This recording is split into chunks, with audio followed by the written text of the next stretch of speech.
नमस्कार दोस्तों, स्वागत है आपका हमारे YouTube channel daily GK dose में। आज है 4 अप्रैल। 4 अप्रैल से करंट अफेयर्स के जितने भी इम्पोर्टेंट क्वेश्चंस हो सकते हैं वो हम लोग इसमें डिस्कस किया जाएगा। चलिए सेशन शुरू करते हैं हम लोग अपना पहले क्वेश्चन के साथ। प्रधानमंत्री मोदी ने हाल ही में किस देश के पूर्व पीएम श्री थाकसीन सिनावात्रा से मुलाकात की? ऑप्शन हैं आपके मलेशिया, थाईलैंड, श्रीलंका या तिब्बत। तो प्रधानमंत्री मोदी जी ने अभी हाल ही में थाईलैंड के पूर्व पीएम श्री थाकसीन सिनावात्रा से मुलाकात की। दोनों के बीच बातचीत का मुख्य विषय भारत थाईलैंड सहयोग है। इस मुलाकात में रक्षा, व्यापार और संस्कृति जैसे प्रमुख क्षेत्रों पर सहयोग की संभावनाओं पर चर्चा हुई है।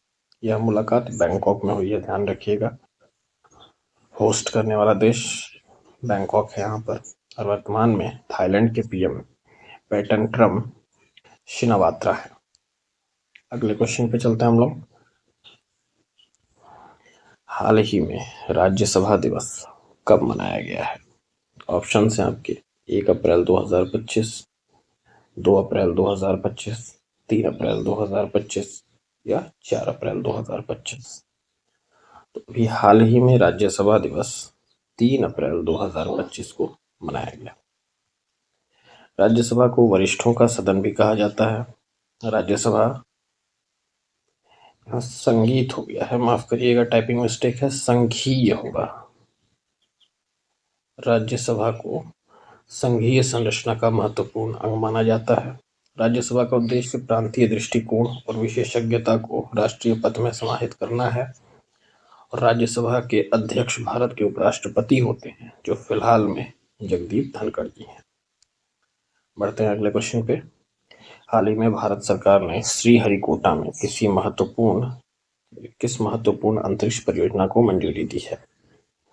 ऑप्शन हैं आपके नए संचार उपग्रह को, तीसरे लॉन्च पैड को, अंतरिक्ष अनुसंधान केंद्र को या इनमें से कोई नहीं। तो अभी हाल ही में भारत सरकार ने श्रीहरिकोटा में तीसरे लॉन्च पैड यानी कि थर्ड लॉन्च पैड को मंजूरी दी है। तीसरे लॉन्च पैड परियोजना के लिए स्वीकृत कुल बजट परिव्यय 3,984.86 करोड़ रुपए है। इस लॉन्च पैड की स्थापना 4 वर्षों में पूरी करने की योजना बनाई गई है। इसरो का अगली पीढ़ी का प्रक्षेपण यान NGLV 90 मीटर की ऊंचाई का होगा, new generation launching vehicle.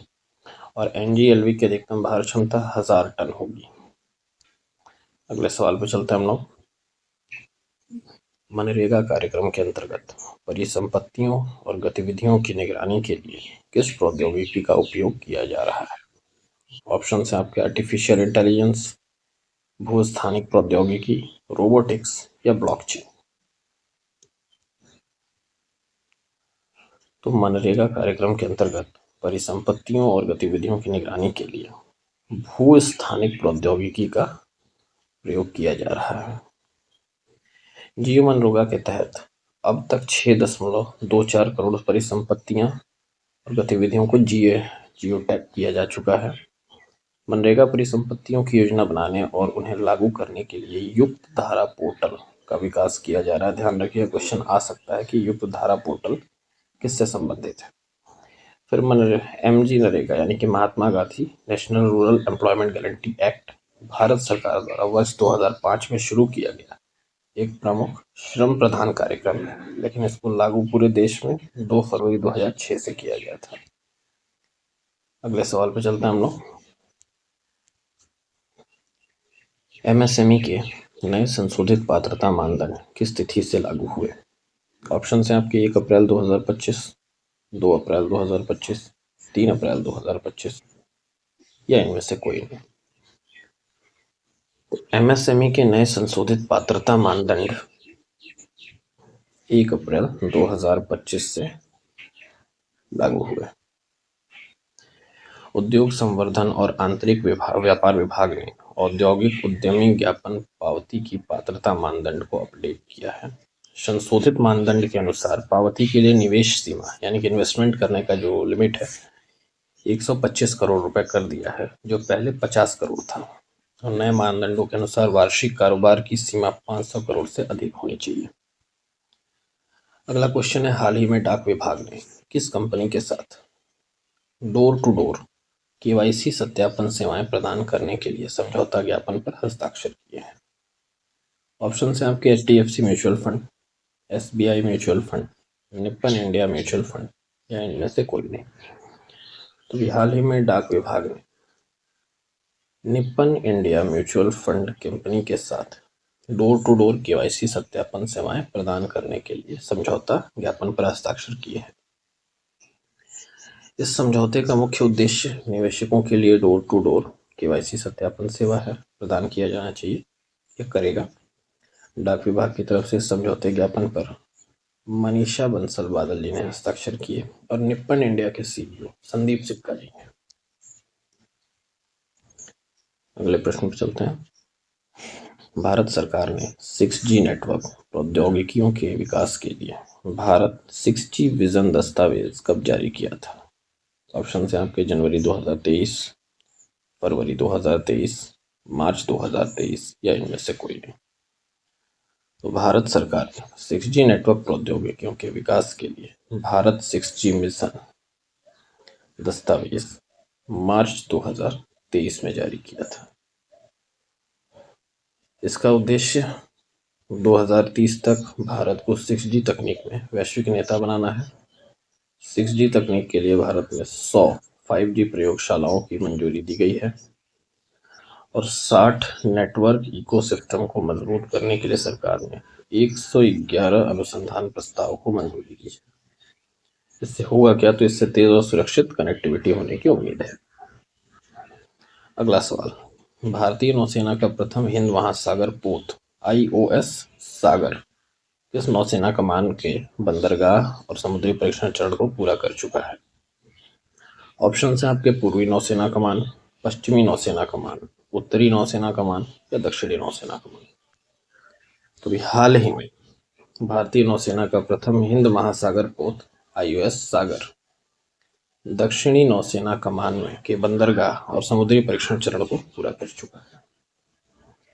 IOS सागर ने अपने प्रशिक्षण चरण के बाद कारवार के लिए प्रस्थान किया और एक महासागर एक मिशन के आदर्श वाक्य के तहत 9 मित्र देश के प्रशिक्षुओं ने इसमें भाग लिया है।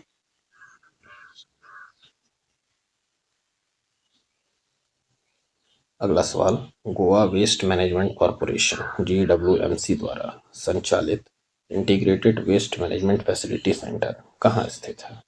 ऑप्शन है आपके पणजी, मडगांव, सलीगांव या वास्की। तो इंटीग्रेटेड वेस्ट मैनेजमेंट जो है वो गोवा के सलीगांव में स्थित है। GMWC यानी गोवा वेस्ट मैनेजमेंट कॉरपोरेशन द्वारा संचालित ये सेंटर 1,13,000 वर्ग मीटर में फैला हुआ है। इस केंद्र पर प्रतिदिन 250 मीट्रिक टन गीले और सूखे कचड़ों का प्रबंध किया जाता है। GMWC द्वारा संचालित यह सेंटर सतत विकास और पर्यावरण सुरक्षा का प्रतीक माना जाता है। अगले सवाल पर चलते हैं। केंद्रीय जल शक्ति मंत्री श्री CR पाटिल ने जल संसाधन जनगणना एप्लीकेशन और पोर्टल कहाँ लॉन्च किया? ऑप्शन है आपके विज्ञान भवन नई दिल्ली, श्रम शक्ति भवन नई दिल्ली, कृषि भवन नई दिल्ली या इनमें से कोई नहीं। तो केंद्रीय जल शक्ति मंत्री श्री CR पाटिल ने श्रम शक्ति भवन नई दिल्ली में जल संसाधन जनगणना एप्लीकेशन और पोर्टल लॉन्च किया। यह पोर्टल 4 जनगणना योजनाओं में सहायता करता है। भारत में मध्यम सिंचाई परियोजनाओं की पहली जनगणना, ध्यान रखिएगा, पहली जनगणना इसी योजना के तहत की जा रही है। सिंचाई जनगणना योजना के तहत जल संसाधन जनगणना का संदर्भ वर्ष 2023-24 था, यह होगा। ये हमारे सेशन का आखिरी सवाल है। वक्फ अधिनियम 1995 के तहत वक्फ को किस रूप में परिभाषित किया गया है? किसी भी धर्म द्वारा दी गई संपत्ति, मुस्लिम व्यक्ति द्वारा धर्मार्थ उद्देश्यों के लिए स्थायी समर्पण, सरकार द्वारा अधिग्रहित धार्मिक संपत्ति या इनमें से कोई नहीं। तो वक्फ अधिनियम 1995 के तहत वक्फ को मुस्लिम व्यक्ति द्वारा धर्मार्थ उद्देश्यों के लिए स्थायी समर्पण के रूप में परिभाषित किया गया है। वक्फ अधिनियम 1995 का मुख्य उद्देश्य वक्फ संपत्तियों का प्रबंधन और प्रशासन सुनिश्चित करना है और वक्फ अधिनियम की धारा 96 के तहत केंद्र सरकार को वक्फ संस्थानों की धर्मनिरपेक्ष गतिविधियों को विनियमित करने का अधिकार देती है। याद रखिएगा, धारा 96 जो है उसमें केंद्र सरकार को ये एक तरह से कहा जाए तो आज्ञा भी है, या फिर क्या बोलते हैं उसको, एक तरह से कहा जाए तो अप्रूवल भी मिलता है कि भाई वो वक्फ अधिनियम में जो भी संशोधन करना हो कर सकते हैं। ये है हमारा लास्ट पेज जो कि हमारे वीर सैनिकों के लिए समर्पित है। और आज है स्क्वाड्रन लीडर अजय आहूजा के बारे में। भारतीय वायुसेना के एक जाबाज पायलट थे स्क्वाड्रन लीडर अजय आहूजा, जो 1999 के कारगिल युद्ध के दौरान शहीद हुए। उन्होंने युद्ध क्षेत्र में अपने साथी पायलट की तलाश करते हुए अपनी जान गंवा दी थी, लेकिन उनकी बहादुरी हमेशा याद रखी जाएगी।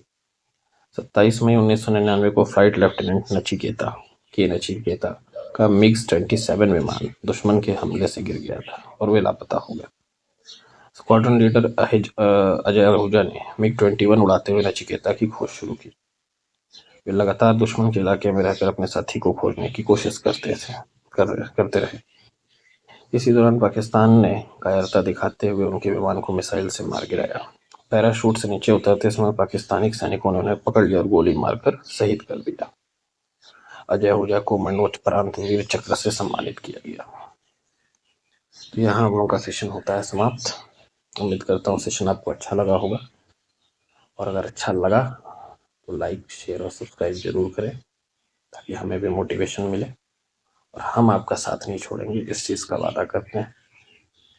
हर एग्ज़ाम के लिए करंट अफेयर्स और जीके जीएस के क्लासेस मैं अपने चैनल पे डालता रहूँगा, जिससे आप लोगों को काफ़ी हेल्प होगा। तो सेशन को ख़त्म किया जाए। नमस्कार।